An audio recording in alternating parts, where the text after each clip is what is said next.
You probably have heard the claim that recent protests in Iran were not an organic uprising of ordinary Iranians and the merchant class against a corrupt and brutal government, but a well planned riot organized and executed by Israeli and American intelligence services.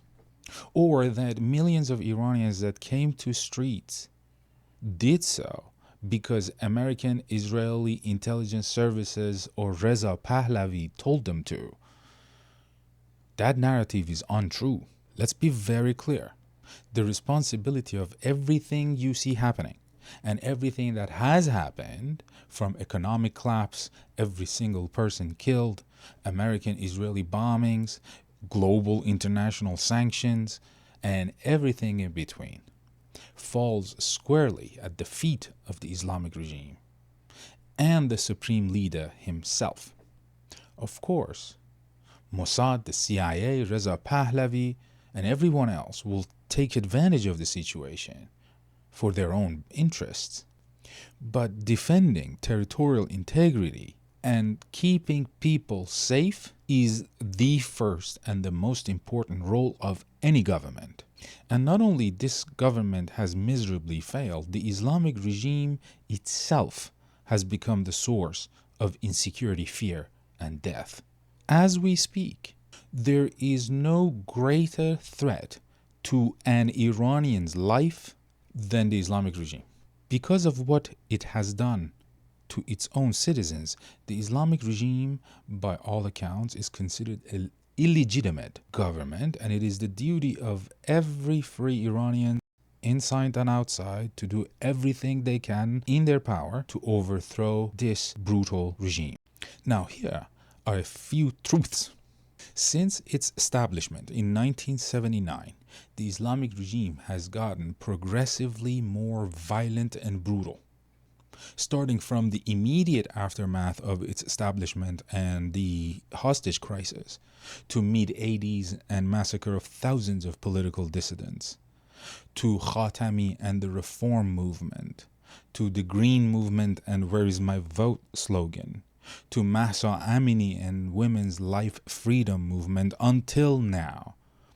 Throughout its history, the Islamic regime has simply increased the amount, degree, and intensity of violence and brutality it inflicts on its own citizens, with the most recent protests and killings estimated between 3,000 to 30,000, up to 50,000, depending on who you're talking to, being the worst massacre in the disgusting history of the regime itself, unfortunately, probably in the modern history of Iran, and hopefully perhaps a point of no return for the Islamic regime. Listen, CIA, Mossad, FSB, MI6, and everyone in between have been present in Iran and conducting intelligence operations for a very long time. If one wants to catch his or herself a CIA or a Mossad operative, one should look at the highest offices and question highest ranking officers in the regime and in the government, not the protester who is in street simply because he or she is looking for hope for a better future, a possible future, any freaking future. So if someone wants a CIA or a Mossad spy, they should start from the office of the supreme leader, Daftar Rahbari, and work your way down. I promise you, you will find so many spies, you can start your own country, or an emirate, or kingdom, whatever. Here's how we know that to be true. Do you remember in June 2025 when Israel attacked Iran and assassinated a bunch of high-ranking IRGC commanders, intelligence officers, and top scientists? That one, do you remember that? Generally speaking, it is not your Ammejun or my Khandai that would know where, when, how, and why Sardar Kuft Zahramar is going to spend that night in that place. It would be a very few people high enough in the system to have not just the knowledge of whatever, but to have reliable accurate, sensitive, actionable, and Mossad-worthy information. There can't be that many of those people, and that's how we know. Although it would be unwise and unreasonable to assume Mossad and CIA and MI6 are not in Iran conducting operations and recruiting operators. Iran is an extremely important country, strategically located, has a lot of natural and human resources. But focusing on what's happening in the streets instead of finding the real culprit of the problem is a distraction. And it could be true, it is probably true that some protesters set mosques on fire and have killed the oppression forces of the regime. But they did so not because they hate Islam or security or are stooges of the CIA. They did that because everything and anything that symbolizes the regime and represents its misuse and abuse of power against the Iranian citizens is a fair game. This is revolution. This is blood. This is war. It is not Khalid's party. Imagine, what would you do if you were beaten and assaulted, if your brother was gassed and tased, if your sister was raped, if your father was killed? Yeah, you would too, like many Iranians, set mosques on fire, kill security personnel, set everything and all kinds of stuff on fire.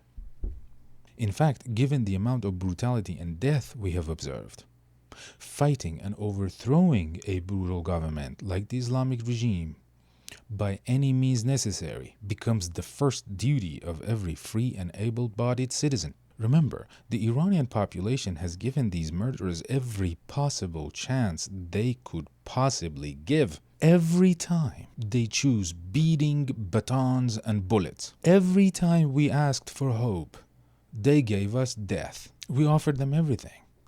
Negotiation, reform, strike, protest. We sat in silence. We cried, we screamed, we wrote, we danced. Nothing worked. Nothing is working. And nothing will work. Not with this lot. So please, do not give the CIA or Mossad credit for what every patriotic Iranian would and should do gladly. In fact, even repeating such ridiculous ideas is paternalistic and racist. The idea that, oh, those people over there who's been living there for 10,000 years, the ones that came up with algorithm and algebra and alchemy, they don't know what they want. Even if they know what they want, they don't know how to get what they want. Therefore, Chad in DC and Shmuli in Tel Aviv is going to give it to them. Give me a break. I have even heard people saying absurdities like, oh well, that protest was way too organized, therefore Mossad. Oh, millions of people knew exactly where to go, when to go, and what to chant, therefore the CIA. No, it wasn't Mossad or the CIA that helped people organize and gather. It was the cell phone, the internet connection, new communication technologies. That gave people the power of organization and mobilization. And that is why, as of today, as of recording of this video, it has been more than 22 days that the internet in Iran has been completely shut down, and it is coming back one drop at a time with extreme filtering, control, and denial of access. Because unlike what some experts claim, shutting down the internet, disrupting communication, did not stop the CIA or Mossad from continuing their operation. It stopped and prevented ordinary Iranians to communicate with one another, finding out who is who, where is what, who is dead, who's alive. The new telecommunication technology, especially since 2007 and invention of smartphone, has become an incredible democratization tool. Politically, economically, culturally, anytime and anywhere that the internet and telecommunication technology has entered, People's access to each other has been increased. People's ability to organize and mobilize has been greatly magnified. And people are able to organize and participate in X, Y, and Z or whatever more than any time before. This is not some conspiracy theory. This is globalization 101. I know. I'm teaching it. So from Arab Spring to multiple protests in Iran, and from Ukraine to Minnesota and the protest against administration in the US, all of that is because people already knew how to organize. People knew how to organize and have known how to organize for a very long time. The difference is now they have the tool to do everything they know how to do very quickly and reach a very large number of people in a very short amount of time. So to label millions of Iranians from every age and gender and ethnic, religious, and economic background as CIA operatives or Mossad stooges is not only the biggest sign of lack of critical thinking, it is absolutely wrong and quite frankly very insulting. So stop believing, stop repeating, and stop spreading the idea that an organic protest out of Iran because of a brutal regime was orchestrated and organized by someone or something outside of Iran, be it in Tel Aviv, in DC, be it Reza Pahlavi, be it Rajavi, or whomever.